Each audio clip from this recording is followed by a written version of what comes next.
আসসালামু আলাইকুম। আশা করি সবাই ভালো আছেন। তো আজকে আমার এই ভিডিওর মাধ্যমে আমি আপনাদেরকে কিছু কথা বলবো। যদি ভালো লাগে তাহলে শুনবেন।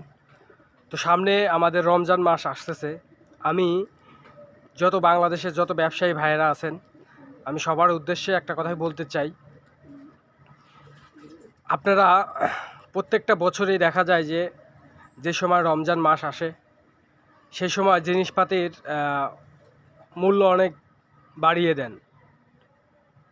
সারা বিশ্বে বহির্বিশ্বে দেখে আসছি, রমজান মাসে অনেকেই দ্রব্যমূল্যর রেট কমায় দেয়, আর আমাদের বাংলাদেশের বিপরীত দ্রব্যমূল্যর রেট অনেক বাড়িয়ে দেন। এটা কেন? আমরা যারা গরিব আছি, অসহায় আছি, তারা কি কিছু খাবো না? এবং আপনারা যেভাবে দ্রব্যমূল্য বাড়িয়ে রাখেন, আসলেও এটা ঠিক না। সারাদিন রোজা থেকে যদি এভাবে হয় তাহলে তো হয় না। আপনারা চেষ্টা করবেন, সারা বছর আপনারা কামাই করছেন, এই অন্তত পক্ষে এই একটা মাস আপনারা দোকানের কিছু ছাড় দিলে আপনাদের কোনো কিছু হবে না। মহান আল্লাহ তাআলা সৃষ্টি করেছেন, একদিন মৃত্যু হবেই। পাপকে আপনারা যেভাবে দ্রব্যমূল্যর দাম বেড়ে আনেন, আপনারা দেখবেন খোঁজ করে অনেক জায়গায় খোঁজ রাখবেন, দেখবেন যে অনেকেই খেতে পারে না, জিনিসপাতি কিনতে পারে না।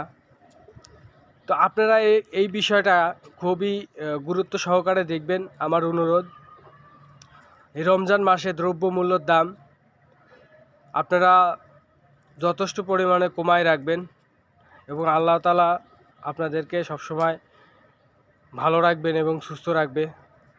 কারণ একটা অসহায় মানুষকে আপনারা যদি ইফতার করান বা সাহায্য সহযোগিতা করেন, ওই উপরওয়ালা কিন্তু ঠিকই দেখতেছে। তো আমার এই ভিডিওর মাধ্যমে আমি আপনাদেরকে একটা কথাই পরামর্শ দিতে চাই, আপনারা এই মাসটুকু আপনারা একটু কনসিডার করবেন। তো সবাই সবার দিক থেকে একটু বিবেচনা করে দেখেন, আমি সেই আশাবাদী করি।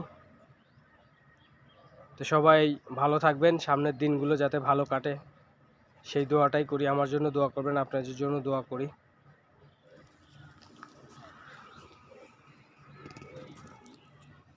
আমি শুধু এখানে কবুতরের ভিডিও দিয়ে থাকি এবং অন্যান্য ভিডিওগুলো দিই। আপনারা সাপোর্ট করবেন এবং এই ভিডিওটা সবাইকে দেখার অনুরোধ রইল।